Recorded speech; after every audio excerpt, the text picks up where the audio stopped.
Jemaat Tuhan, mari sebelum kita menerima firman Tuhan, kita berdoa dahulu. Kita minta hadirat Tuhan terus menguasai kita di tempat kita masing-masing. Kita minta supaya hati kita tetap berarah pada Tuhan, jangan mau diganggu oleh apapun. Kalau saudara sedang beribadah dengan anak-anak, mungkin anak-anak tidak terbiasa beribadah di rumah, ajar orang-orang tua untuk mengarahkan anak-anak, mengajarkan anak-anak untuk tenang, untuk tidak lagi bermain-main, tapi sungguh-sungguh menaruh rasa hormat yang tinggi kepada Tuhan. Mari kita berdoa. Bapa, kami percaya hadirat-Mu ada bersama kami. Hadirat-Mu ada di dalam tempat kami saat kami beribadah ini. Terima kasih Tuhan, karena Engkau adalah Allah yang maha hadir.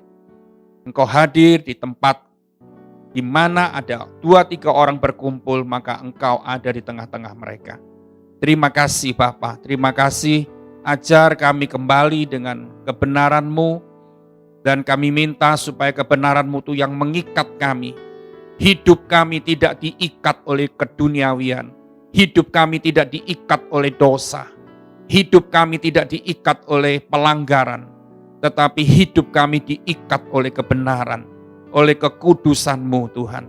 Terima kasih Bapa. Kami mau dengan sungguh-sungguh hati pagi ini di tempat kami mau menghadap kepada Tuhan. Kami mau menerima firman-Mu. Kami mau meletakkan Engkau di atas segala-galanya dalam hidup kami. Terima kasih, urapi hamba-Mu, urapi semua jemaat-Mu dimanapun mereka yang hari ini mengikuti siaran langsung, siaran online ini Tuhan. Terima kasih Bapak. Kami berdoa hanya di dalam nama Yesus. Amin. Bapak Ibu, jemaat Tuhan, Shalom. Sudah hampir 2 bulan kita beribadah di rumah. Dan saya ingin sampaikan sedikit, jangan sampai saudara berkata begini, saya beribadah di rumah dengan beribadah di gereja, ya saya tahu memang berbeda ya. Karena kita tidak terbiasa dengan beribadah di rumah. Biasanya kita beribadah beramai-ramai dengan ratusan orang yang lain. Tapi saya percaya begini, kalau kita melakukan dengan serius setiap minggu, setiap hari apapun, saya percaya Roh Kudus itu terus membimbing kita. Roh Kudus terus mengajar kita. Bukankah ketika kita di rumah pun, kita sedang belajar firman Tuhan. Maka sebab itu saya selalu ingatkan, ketika kita beribadah di rumah pun, beribadah dengan sungguh-sungguh. Saudara, saya ajarkan ini kepada semua jemaat supaya jangan sampai dalam beberapa bulan ini kita tidak bisa ke gereja, kita tidak bisa melangkah ke rumah Tuhan, maka rohani saudara semakin melorot. Karena apa? Karena saudara merasa sudah 2 bulan, sudah 3 bulan mungkin aku tidak ibadah di gereja, ibadah di rumah kan ya sambil lalu, mungkin sambil masak, mungkin sambil cuci mobil bapak-bapak, atau mungkin anak-anak sambil main game, sambil apa. Saya selalu ingatkan untuk kita melakukan dengan serius. Kita melakukan dengan sungguh-sungguh, walaupun di tempat kita sendiri. Ya, saudara ingat kalau seorang anak yang sekolah, ya, dia bukan cuma dituntut untuk datang ke sekolah setiap hari. Ya, biasanya kita kan tahu anak-anak enggak boleh bolos. Ya, memang ini dalam beberapa bulan anak-anak memang dirumahkan gitu, belajar dari rumah. Tapi pada umumnya dalam waktu situasi normal, anak-anak harus ke sekolah tiap hari. Tapi ingat, sebagai seorang murid, bukan cuma dituntut untuk datang setiap hari ke sekolah, tapi juga guru atau orang tua menginginkan, mengharapkan ada perubahan-perubahan terjadi dalam anak-anaknya, dalam murid-murid itu. Ya, perubahan apa? Misalkan mereka nggak bisa di hitungan ini, di hitungan di segi itu, mereka sekarang semakin bisa. Ya, dan banyak perubahan. Saya ingin katakan kepada jemaat Tuhan pagi ini, sebagai murid Kristus, jangan puas setiap minggu kita selalu setia mengikuti ibadah online, ibadah streaming ini. Jangan puas seperti itu. Tapi apakah ada perubahan-perubahan yang terjadi dalam hidup kita? Setelah kita menerima firman, firman itu apakah kita perhatikan sungguh-sungguh dan kita lakukan, kita dapat firman, kita terima dengan sukacita, kita lakukan lagi, dapat firman lagi, kita perhatikan dengan teliti, kita lakukan lagi. Itu yang membuat sebuah perubahan terus terjadi dalam hidup kita. Tapi ingat, kalau saudara cuma mengikuti saja, dan saudara tidak pernah melakukan, setelah mendengar, setelah menerima, saudara lupa, saudara beraktivitas lagi dan sebagainya, maka saudara tidak pernah akan terjadi perubahan. Saya ingatkan gini, ini waktu-waktu bukan waktu-waktu yang mau enak-enakan lagi. Ini bukan waktu yang kita bisa enak-enakan lagi, bisa santai-santai lagi. Saudara, beberapa minggu yang lalu saya sudah sampaikan firman bahwa saya bacakan beberapa ayat bahwa satu kali kelak kita cari firman kemana-mana tidak bisa. Dan ini sudah mulai memasuki masa-masa seperti itu. Ya saudara. Jadi kita tahu bahwa waktu yang kita miliki ini tidaklah lama lagi. Ya, jadi saudara harus berlomba dengan waktu ini. Rubah, berbenah diri. Walaupun saudara belum bisa datang ke gereja, tapi melalui firman-firman Tuhan yang saudara ikuti secara online, itu akan, kalau saudara terus perhatikan dan lakukan, maka itu akan merubah kita dan mempersiapkan kita untuk menyambut hari yang besar itu. Bapak, Ibu, Saudara, kita hari ini mau belajar. Kita mau belajar tentang satu tema, yaitu tantangan yang harus dihadapi. Tantangan yang harus dihadapi. Kita akan lihat dalam Keluaran 14 ayat yang ke-21 dan 22. Saudara, dalam firman Tuhan pagi ini kita akan belajar dari kisah bangsa Israel dalam beberapa waktu dalam perjalanan hidup bangsa Israel. Kita mau belajar. Ada beberapa hal yang kita dapatkan dari perjalanan bangsa Israel, dari mereka harus, sebelum mereka menyeberang Laut Teberau, sebelum mereka menghadapi berapa hari tidak punya air, ya, air yang ada ternyata pahit dan sebagainya, sampai akhirnya mereka menerima janji-janji Tuhan yang luar biasa. Itu ada sebuah proses perjalanan yang lumayan panjang, saudara. Ada proses perjalanan yang lumayan unik, sehingga kita bisa pelajari. Mungkin kita akan mengalami seperti itu. Kita tahu bahwa ada hal-hal yang kita sudah pelajari melalui kisah bangsa Israel ini. Yang pertama, dalam Keluaran 14 ayat 21 dikatakan begini. Lalu Musa mengeluarkan tangannya ke atas laut, dan semalam-malaman itu Tuhan menguakkan air laut dengan perantaran angin timur yang keras, membuat laut itu menjadi tanah kering, maka terbelahlah air itu. 22. Demikianlah orang Israel berjalan dari tengah-tengah laut di tempat kering, sedang di kiri dan di kanan mereka air itu sebagai tembok bagi mereka. Saudara tahu ya, ketika bangsa Israel ini dikejar-kejar musuh, ternyata Tuhan itu sungguh menyertai umatnya. Dan akhirnya Tuhan pakai Musa. Sana dikatakan 21, Musa mengulurkan tangannya ke atas laut. Ya. Dan intinya cerita ini berkata bahwa ketika Musa mengulurkan tangannya, air Laut Teberau itu terbelah. Dan di tengah-tengah ini menjadi kering, sehingga bangsa Israel bisa melewati, menyeberangi Laut Teberau itu, dan akhirnya ketika bangsa musuh mereka mau mengejar, akhirnya Tuhan tutup air itu lagi dan mereka mati di dalam air itu.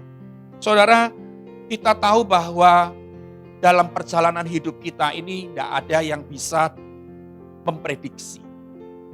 Tidak ada yang bisa, kalau saudara lihat di banyak orang pintar dan banyak ahli nujum dan sebagainya yang meramal kehidupan kita di tahun ini bagaimana, kehidupanmu bagaimana dan sebagainya. Saya rasa kalau kita belajar firman Tuhan, tidak ada seorang pun yang tahu bagaimana keadaan kita selanjutnya. Artinya gini, dari kehidupan bangsa Israel kita belajar yang pertama, hidup ini penuh dengan teka-teki. Ya saudara, kata teka-teki ini saudara pasti sudah paham. Jadi tidak ada orang yang tahu pasti. Ya, semua masih pertanyaan. Seperti tahun ini 2020, di awal tahun 2020 kita ngalami pandemi, seluruh dunia dan termasuk Indonesia ngalami wabah ini. Siapa yang tahu? Ya saudara, siapa yang tahu? Kita tidak pernah berpikir ke situ. Kita nggak pernah berpikir bahwa gereja akan ditutup. Kita tidak pernah akan berpikir bahwa kita tidak bisa kerja. Semua harus di rumah. Kita tidak pernah berpikir anak-anak stop sekolah, belajar dari rumah. Kita tidak pernah berpikir perdagangan kita, usaha kita harus ditutup. Apalagi ini 2 minggu ini kan di Surabaya ada PSBB. Kita sudah tahu bahwa rumah makan hanya bisa melayani take away, tidak bisa melayani orang makan di dalam, semua seperti itu. Dan diperintahkan Sabtu Minggu semua harus tutup, apapun itu. Ya, tidak tahu lah. Banyak saudara sudah tahu dari media sosial semua yang memberitakan itu. Tidak pernah ada orang berpikir sampai seperti ini. Saya nggak pernah berpikir pelayanan saya stop semua dalam berapa bulan ini. Saya nggak pernah berpikir gereja ini ditutup dan tidak ada satu orang yang beribadah hari Minggu di sini. Nggak pernah berpikir seperti itu. Dalam perjalanan saya dari lahir sampai sekarang ini pengalaman pertama. Sekali lagi saudara, hidup ini penuh dengan teka-teki. Ya. Mereka di sana berpikir begini saudara. Bangsa Israel berpikir gini, waduh aku sudah dapat mujizat. Waduh saudara, kalau orang dapat mujizat itu kan sukacita saudara. Wah, bangsa Israel diperlakukan begitu oleh Tuhan. Diselamatkan dari bahaya musuh itu dengan cara yang luar biasa, melalui lewat laut dibelah oleh Tuhan, itu tidak pernah terjadi. Mereka pikir gini, wah Tuhan terima kasih, Allahku terima kasih. Dan mereka berpikir bahwa ya setelah ini kita aman. Setelah ini kita semua akan lancar. Ternyata saudara, ternyata tidak ada yang aman sih. Setelah mereka mengalami masalah, mujizat, dalam masalah terjadi mujizat, akhirnya mereka ngalami lagi. Padahal pikir mereka semuanya sudah selesai dan semuanya akan kembali normal. Mereka tidak pernah berpikir bahwa akan ada masalah, mereka kehausan, tidak pernah berpikir seperti itu. Ya, ternyata saudara, bangsa Israel mengalami 3 hari kehausan. Ya, 3 hari kehausan. Mereka semua tidak tahan, mau mati rasanya. Ya, bagaimana? 3 hari tidak minum. Kalau kita 3 hari tidak makan itu biasa sudah. Ya, hamba-hamba Tuhan, saudara-saudara yang para pendoa-pendoa mungkin sudah biasa puasa, tidak makan 3 hari full. 3 hari full loh saudara, bukan 3 hari malamnya makan atau jam 12 siang makan. Kan kita mau puasa raya juga ini, mulai besok tanggal 4, ya kan. Saudara, jangan lupa setiap jemaat jangan pernah berpikir, saya tidak bisa puasa. Dengar, tadi di awal khotbah saya bilang begini, hari-hari ini kita sedang berpacu dengan waktu. Hari-hari ini kita tahu bahwa waktunya tidak lama, pendek. Kalau saudara dulu tidak pernah bisa puasa, saudara dengan keadaan seperti ini seolah-olah Tuhan memaksa kita untuk kita mulai belajar mematikan kedagingan kita dengan cara berpuasa. Jangan mengasihani diri. Dan saudara bilang gini, aduh kalau saya puas belum tidak makan, jam 9 pagi, jam 10 pagi, saya gemetar, jantung saya berdebar-debar. Dalam nama Yesus tidak ada seperti itu. saudara akan kuat. Kalau saudara punya iman, saudara kuat, saudara akan kuat. Tapi kalau imanmu berkata, aku gemeter, jantungku berdebar, nanti lambungku sakit, asam lambungku naik, ya itu yang terjadi. Ya, jangan mengasihani diri, jangan mengasihani diri. Sekarang bukan waktunya mengasihani diri. Ini waktunya untuk apa? Waktunya untuk menyalibkan daging, mematikan kedaginganmu. Melalui kesulitan-kesulitan yang terjadi di tengah-tengah kehidupan ini, dalam kehidupan ini maksudnya Tuhan supaya apa? Supaya kita secepatnya mempersiapkan diri. Kedagingan harus ditaklukkan. Supaya rohanimu semakin kuat. Nah, kedua, setelah mereka mengalami mujizat, tadi saya bilang mereka menghadapi lagi masalah kehausan, tidak ada air selama 3 hari. Mereka tidak pernah nyangka itu terjadi. Saudara, orang kalau tidak makan, saya dibilang 3 hari full. Ya saudara, kalau kita masih makan, puasa cuma 18 jam. Ini 3 hari, 3 malam tidak makan itu, hamba-hamba Tuhan sudah biasa itu.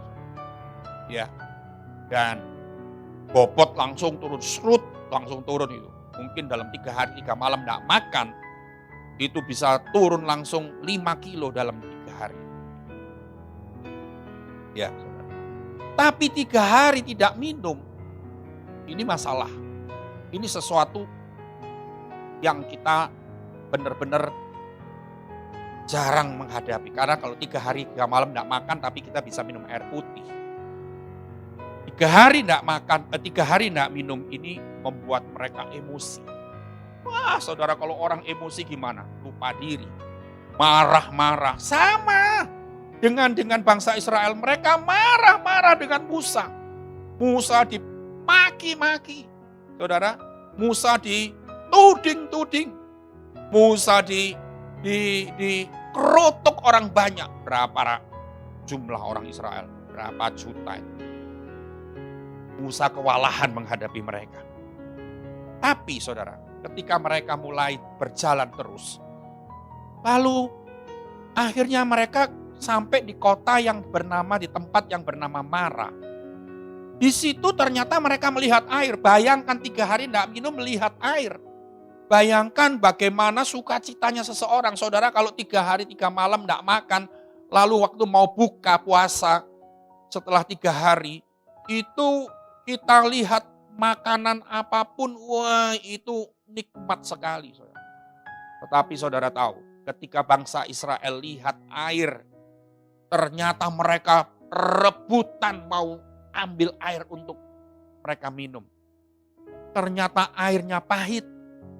Waduh, saudara bayangkan. Ternyata air itu pahit. Tapi saudara tahu, ada hal lagi yang Tuhan lakukan. Saya ingin baca dalam Keluaran 15 ayat 24.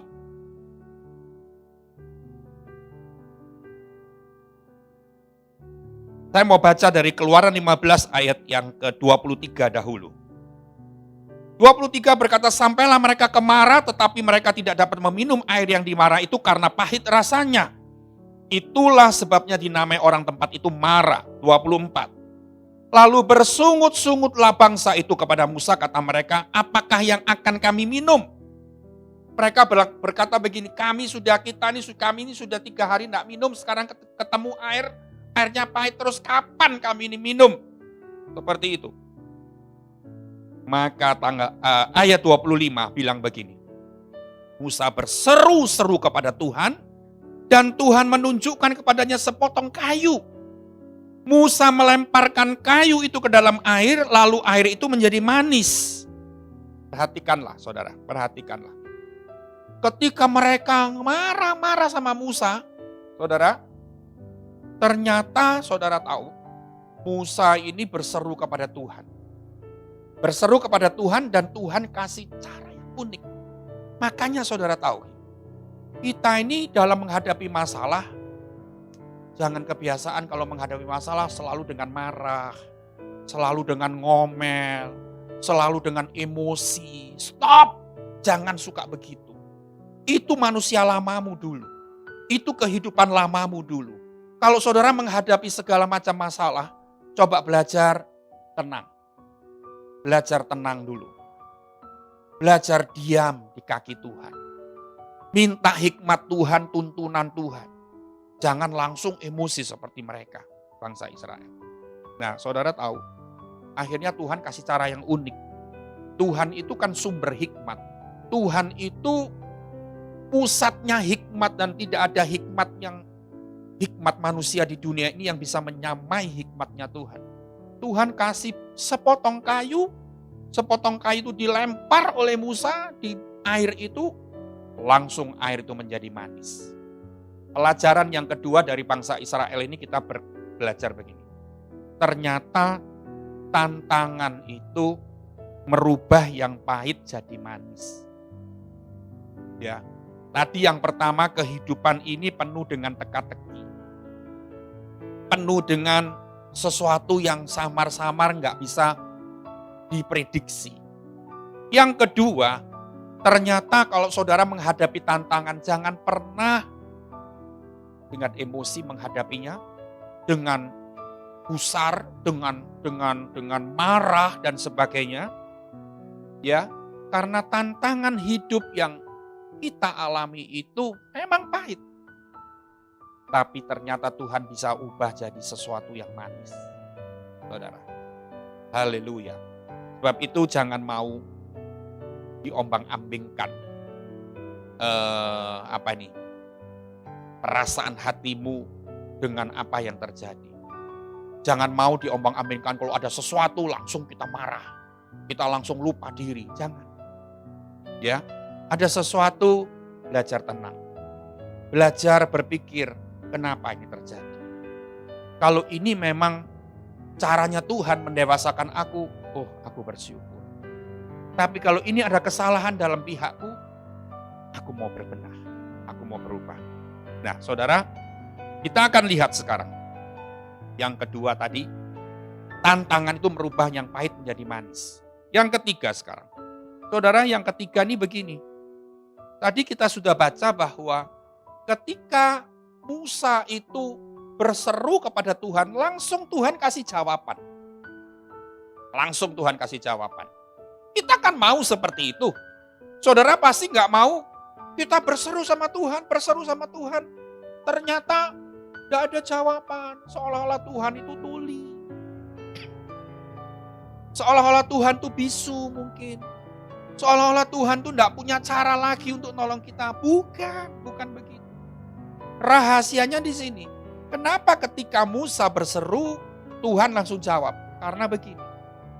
Musa menjalani kehidupan yang penuh dengan tantangan menghadapi jumlah besar orang Israel yang marah-marah, yang ngomel-ngomel itu. Dia tidak menghadapi dengan emosi. Musa tidak menghadapi dengan kedagingannya. Kalau dia menghadapi dengan kedagingannya, mungkin dia melarikan diri. Mungkin dia sudah bilang sama Tuhan, aku tidak sanggup Tuhan. Ngadepi orang kayak gini-gini. Tuhan, aku mau lari Tuhan. Ya. Jangan pernah lari dari semuanya. Hadapi semua dengan iman. Hadapi semua dengan tenang. Iman itu bicara soal ketenangan. Iman itu bicara soal keberanian, tapi bukan keberanian yang ngawur. Keberanian yang ilahi. Jadi artinya gini, kalau seseorang bertindak dengan iman, walaupun dia belum tahu kemana, ini seperti Abraham ketika dia disuruh Tuhan pergi ke tempat yang dia belum kenal, ke negeri yang tidak diberitahu oleh Tuhan kemana, pokoknya kamu keluar dari tempatmu ini. Dia berjalan dengan iman. Tapi berjalan dengan iman dia pasti pernah berpikir gini, pasti dalam perjalananku ini, langkah-langkahku ini disertai oleh Tuhan. Dan dia melangkah dengan berani. Inilah Musa alami seperti itu ketika dia ditawar oleh orang Israel begitu banyak. Dia cuma berseru sama Tuhan aja. Dia tidak pakai ngomel. Dia tidak pakai emosi. Dia tidak pakai maki-maki. Tidak membalas orang-orang itu kepada yang sudah memaki-maki dia. Tidak. Saudara mungkin bilang begini. Ya Musa nabi. Ya kan? Saudara, seorang nabi pun itu manusia. Ya, masih manusia, punya perasaan, masih punya tersinggung seperti itu. Saudara, orang kalau sudah maki-maki dengan emosi itu sudah lupa ngomongannya apa. Mungkin omongannya sudah sangat jahat didengar di telinga Musa. Tapi Musa tenang, kita cuma berseru kepada Tuhan. Yang ketiga artinya gini. Tadi kan yang pertama hidup ini penuh dengan teka-teki. Yang kedua jangan lupa tantangan itu merubah yang pahit menjadi manis. Yang ketiga berarti begini, saudara, kita belajar harus menjalani dengan iman. Iman itu penuh keberanian. Bukan menjalani dengan takut. Bukan menjalani dengan kecil hati. Bukan. Seperti situasi seperti ini jangan jalani dengan kecil hati. Jangan. Ini firman untuk saya juga loh saudara. Firman untuk saya juga. Jangan jalani hidup dengan kecil hati. Hidup ini harus dijalani dengan iman, dengan berani, tapi keberanian yang ilahi. Keberanian yang ilahi itu keberanian yang diberikan oleh Tuhan untuk kita. Bukan keberanian dari daging kita. Kalau dari daging kita nih keberanian yang kedagingan itu keberanian yang ngawur. Keberanian yang menyesatkan. Keberanian yang akan nantinya akan menjadikan kita dipermalukan. Tapi kalau keberanian yang ilahi, itulah iman. Ya. Sebab itu saudara, kalau saudara tahu bahwa hari ini ngalami masalah. Saat-saat ini kau ngalami masalah. Terutama dalam kesehatanmu mungkin. Dalam keuanganmu mungkin. Ingat, dalam keluargamu mungkin. Ingat.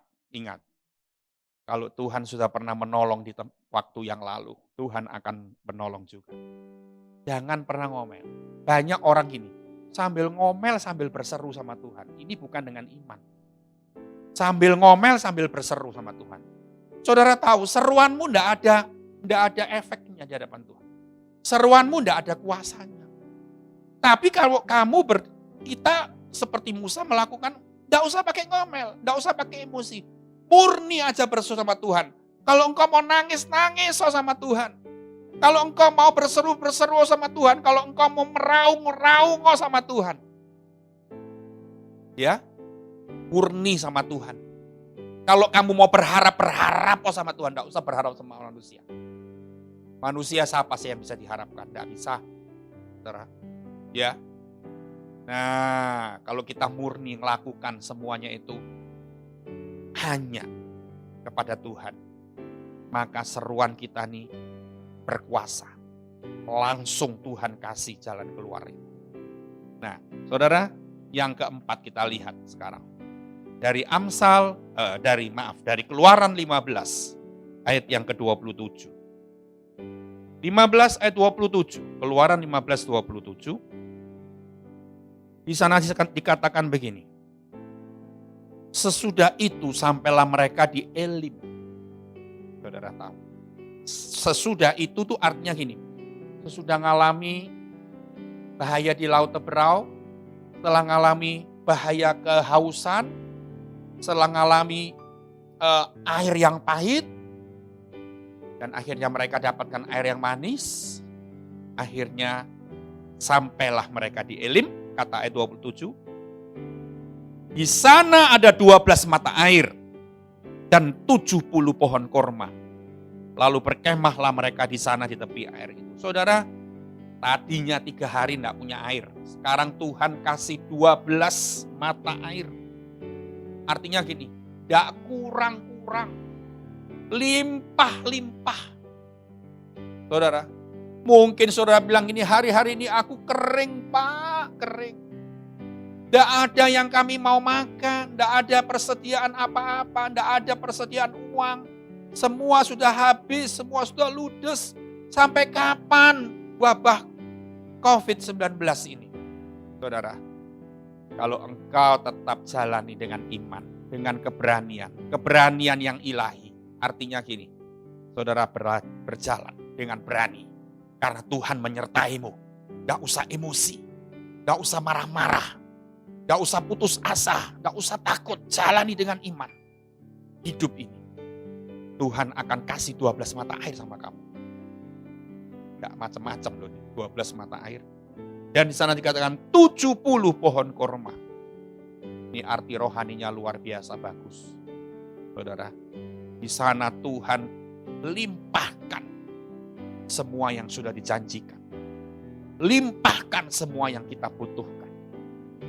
Tapi sebelum mengalami seperti itu, harus ada proses yang begitu menyakitkan. Saudara, hari ini kita akan bersekutu dengan tubuh dan darah Yesus. Karena minggu ini adalah minggu pertama di bulan Mei. Saudara mungkin karena di rumah terus, jadi akhirnya saudara lupa kalau ini sudah bulan berapa. Saya kadang-kadang juga lupa ini hari apa. Karena biasanya hari Senin punya acara, Selasa ada pelayanan rebus, terus sampai hari Minggu. Tapi 1-2 bulan ini di rumah gak ada pelayanan terus seperti ini. Seolah-olah hari-hari itu tetap sama, acaranya tetap sama seperti itu. Sampai lupa hari. Hari ini kita sudah menginjak hari ketiga di bulan Mei. Sudah pertengahan tahun. Ya saudara. Dan kita bukan cuman melakukan sebuah kebiasaan atau tradisi setiap minggu pertama makan minum perjamuan kudus, bukan. Tapi justru di masa-masa seperti ini kita butuh tubuh dan darah Yesus. Sebab itu jemaat jangan ada yang bermain-main walaupun makan dan minum. Jangan ada yang bermain-main disuruh ambil di gereja. Ngapain kok buat gitu-gitu aja ngambil di gereja ikut ya enggak apa-apa. Saya juga enggak tahu kan saudara hari ini di rumah enggak ikut perjamuan kudus juga enggak tahu saya. Ya toh. Tapi yang penting begini saudara, saya cuma ingin sampaikan justru di masa-masa seperti ini kita butuh kuasa tubuh dan darah Yesus itu sungguh menopang dan membenteng. Supaya hati kita tetap kuat, tetap tidak menyerah.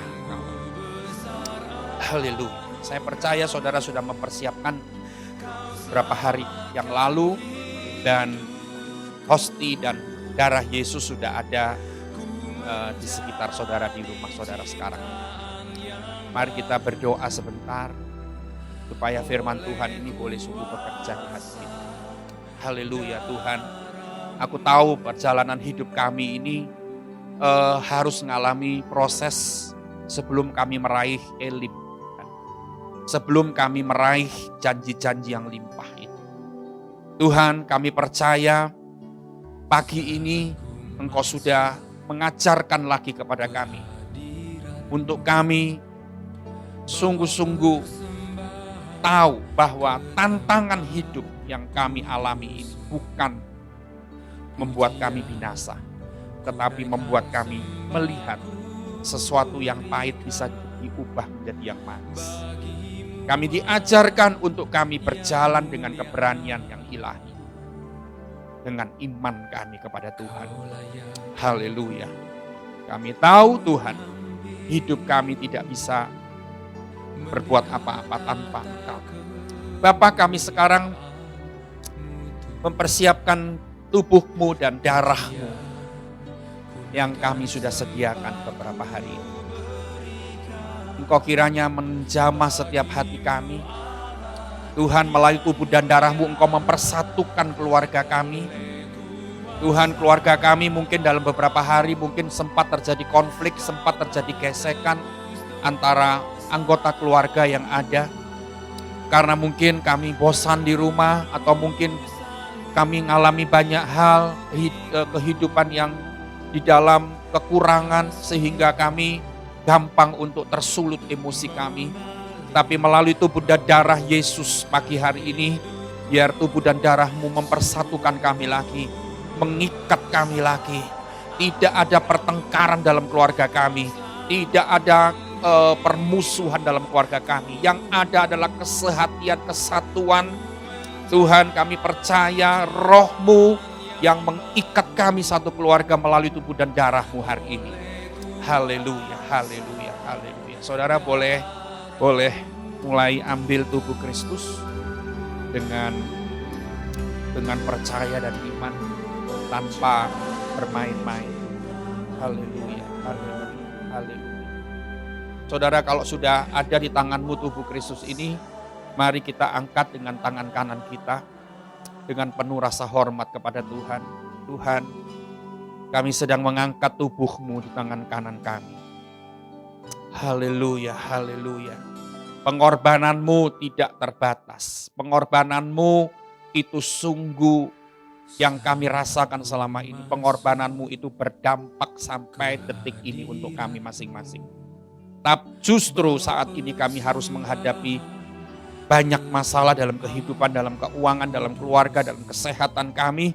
Justru kami tahu bahwa tubuh-Mu ini akan menyatakan kuasanya dengan nyata Tuhan. Bukan dengan samar-samar. Sebab itu naikkan tangan kananmu saudara, jemaat Tuhan. Haleluya. Haleluya Tuhan, kami yakin dan percaya ketika kami punya rasa percaya yang sungguh kepada Tuhan, maka tubuh-Mu ini akan sungguh-sungguh dinyatakan kuasanya oleh Engkau Tuhan dalam kehidupan tantangan halangan yang sedang kami hadapi. Saudara, apakah engkau percaya yang bahwa di tangan kananmu ini adalah persekutuan dengan tubuh Kristus? Kalau engkau percaya, mari makan bersama-sama dalam nama.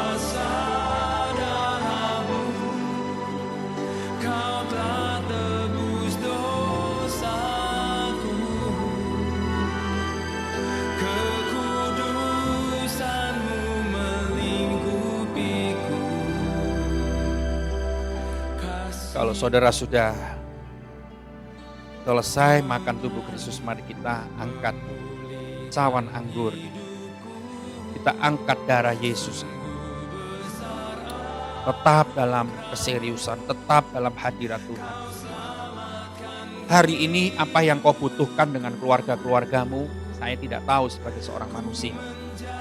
Tapi percayalah, kalau engkau membutuhkan kesembuhan dari sakit penyakitmu,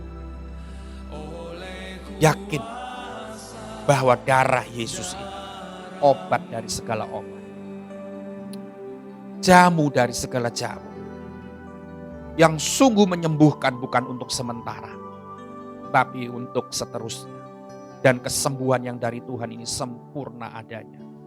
Mari naikkan darah Yesus ini dengan tangan kanan kita ke atas. Haleluya Tuhan. Rasa percaya kami akan darah-Mu bukan cuma 50% atau 90%, tapi 100%. Darah-Mu masih berkuasa sampai hari ini Tuhan. Dan itu kami sudah alami. Banyak jemaat-Mu sudah alami Tuhan. Banyak jemaat-Mu yang sudah mengalami berkat dari darah Yesus. Kuasa darah Yesus ini. Haleluya, haleluya. Kuasa darah-Mu yang mempersatukan, menyehatkan, memulihkan. Haleluya Tuhan. Dalam nama Yesus, saudara percayakah yang ada di tangan kananmu ini adalah persekutuan dengan darah Yesus? Kalau engkau percaya, minumlah. Kunaikan sembahku berikan bagimu Allah yang mulia. Oleh kuasa darah-Mu, Kau telah tebus dosaku. Kuasa darah Yesus sungguh nyata bagi ini. Saya percaya saat engkau minum dan sudah makan dan sudah minum darah Yesus dan tubuh Yesus, ada sesuatu yang terjadi. Ada keajaiban terjadi. Ada hal-hal yang dahsyat terjadi. Hati yang keras dihancurkan. Terima kasih Tuhan untuk pengorbanan. Terima kasih untuk pengorbanan. Terima kasih untuk tubuh-Mu dan darah-Mu yang Kau relakan dihancurkan untuk supaya kami umat-Mu dibebaskan, dipulihkan, disembuhkan. Kami bersyukur Tuhan, kasih-Mu tidak pernah berhenti sampai detik ini. Kami bersyukur Tuhan, kuasa-Mu tetap ada bagi kami sampai hari ini. Dan kami akui tidak ada kuasa manapun di dunia ini yang bisa menandingi kuasa-Mu. Terima kasih Tuhan, terima kasih. Haleluya, setiap keluarga saling bergandengan tangan. Suami, istri, dan anak-anak bergandengan tangan. Mungkin ada mertua atau ada siapapun, ada keponakan yang dalam keluargamu. Silahkan bergandengan tangan sama-sama. Oh Tuhan, Engkau memberikan kekuatan dalam kesatuan dalam keluarga mereka. Haleluya. Kesatuan yang tidak bisa digoyahkan oleh apapun. Mereka akan hadapi hidup ini dengan tidak lagi pakai emosi, dengan tidak lagi pakai kedagingan mereka, dengan marah-marah, dengan maki-maki, dengan saling menghancurkan dengan kata-kata, membunuh mental dengan kata-kata. Tidak, Tuhan. Tapi yang keluar dari mulut kami adalah kata-kata berkat, kata-kata ucapan syukur kepada Tuhan. Terima kasih Bapa, Engkau lihat, Engkau lawat keluarga demi keluarga dimanapun mereka berada. Mungkin mereka ada di luar kota, di luar pulau pun Tuhan menjamah mereka. Tuhan melakukan perbuatan-perbuatan yang ajaib bagi mereka. Terima kasih Bapa, terima kasih. Kasih-Mu sungguh dilimpahkan untuk kami. Dan kami percaya apa yang kami doakan pagi hari ini, Tuhan sudah menjawab. Kami jalani hidup ini dengan iman, dengan keberanian secara ilahi. Bukan keberanian dari kekuatan manusia kami, tapi keberanian dari kekuatan-Mu Tuhan. Terima kasih Bapa, kami bersyukur dan kami percaya dalam nama-Mu. Haleluya. Amin. Saudara, mari kita akan mempersiapkan diri untuk memberikan persembahan pagi hari ini.